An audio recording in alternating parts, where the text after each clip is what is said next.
Hallo und herzlich willkommen. Schön, dass du wieder auf meinem Kanal bist.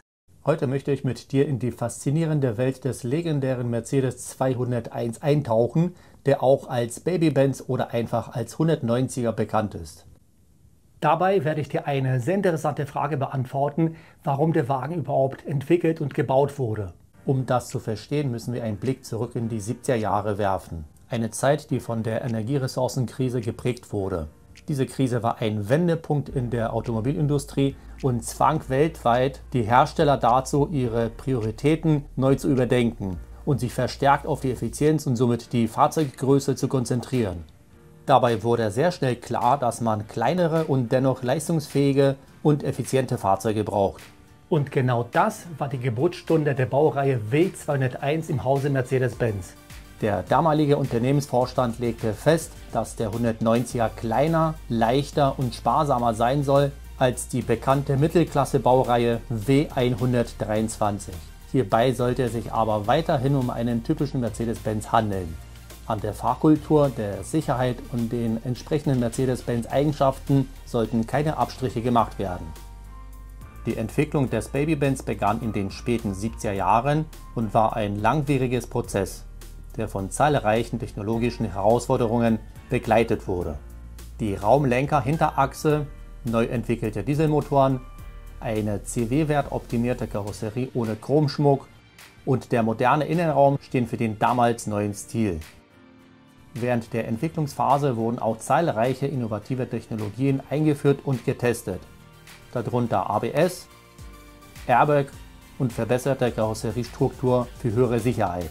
Die Forschung und Entwicklung der Baureihe W201, die vom Januar 1974 bis Januar 1982 gedauert hat, hat Mercedes-Benz rund 2,3 Milliarden D-Mark gekostet.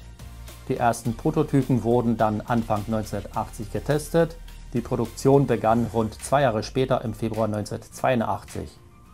Am 8. Dezember 1982 wurde der Mercedes 190 der Presse vorgestellt und am 9. Dezember 1982 fand die offizielle Markteinführung statt. Beim Verkaufsstart war der W201 teurer als die höher positionierte Mittelklasse-Limousine W123. Der günstigste Mercedes W123 als 200er Benziner mit einem Vergaser hat damals 24.408 D-Mark gekostet.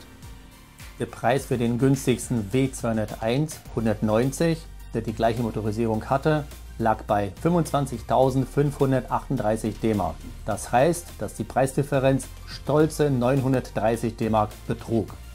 Trotzdem erfreute sich jedoch das neue Modell einer sehr großen Beliebtheit, sodass Lieferzeiten von mehreren Monaten üblich waren. Nach der Markteinführung musste sich der W201 in einem hart umkämpften Fahrzeugsegment gegen sehr starke Konkurrenz behaupten. BMWs der 3er-Reihe und Audis 80er-Reihe waren die Hauptgegner. BMW 3er der Baureihe E30, der seit Ende 1982 produziert wurde, zeichnete sich durch ein sportliches Fahrverhalten und eine präzise Lenkung aus. Der etwas ältere Audi 80 B2, der schon seit 1978 auf dem Markt verfügbar war, punktete mit seinem großzügigen Innenraum und der innovativen Technologie. Doch der Mercedes W201 übertraf sie alle mit seinem zeitlosen Design, seiner außergewöhnlichen Zuverlässigkeit und dem beeindruckenden Fahrkomfort, der dank der neu entwickelten Raumlenker-Hinterachse neue Maßstäbe in dieser Fahrzeugklasse setzte. Der 190er definierte auch den Diesel neu, indem er das erste Dieselserienfahrzeug mit Triebwerkkapselung war. Der sogenannte Flüsterdiesel war sehr beliebt und qualifizierte sich im Endeffekt trotz der relativ knapp geschnittenen Karosserie als Taxi. Während seine Produktionszeit von 1982 bis 1983 bot der W201 eine beeindruckende Motorenpalette an, die von dem sparsamen 190D bis zum supersportlichen 190e 2.5 16V Evolution 2 dem Kunden jeden Wunsch erfüllen konnte. Die Produktionszahlen sprachen für sich.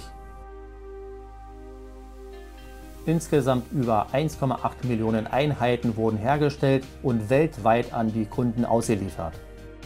Davon waren 66,4% Benziner und 33,6% Dieselfahrzeuge. Die beliebtesten Modelle waren der 190e 2.3, mit 332.784 produzierten Stück. Dicht folgte der 190e 1.8 mit 325.468 produzierten Fahrzeugen und der 190D, der 307.776 Mal gebaut wurde. Und das aus einem guten Grund. Der W201 überzeugte nicht nur technisch, sondern setzte auch in puncto Komfort und Luxus neue Maßstäbe. Seine hochwertige Innenausstattung und sein ausgefeiltes Fahrwerk sorgten für ein unvergessliches Fahrerlebnis, das bis heute begeistert. Die hohe Popularität der Baureihe W201 ist mit Sicherheit auch der beeindruckenden Motorsportgeschichte, insbesondere der Tourenwagenmeisterschaften der 80er Jahre, zu verdanken. Die sportliche Ausführung 190e 2.316V dominierte die Rennstrecke weltweit und trug maßgeblich zum Renommee von Mercedes-Benz im Motorsport bei. Doch nicht nur auf der Rennstrecke, sondern auch in der Oldtimer-Szene erfreut sich der W201 großer Beliebtheit. Sein zeitloses Design und seine solide Bauweise machen ihn zu einem begehrten Sammlerstück, das von den Liebhabern auf der ganzen Welt geschätzt wird. Im Laufe der Zeit entwickelte sich deshalb der Baby-Benz zu einem begehrten Sammlerstück. Das hat dazu geführt, dass diverse Modelle aktuell nur sehr schwer zu finden sind und mit extrem hohen Preisen gehandelt werden. Besonders Modelle mit den sehr begehrten 16V-Motoren erfreuen sich unter den Oldtimer-Enthusiasten große Beliebtheit. Die Motorleistung war für damalige Zeiten beeindruckend und das Design einzigartig.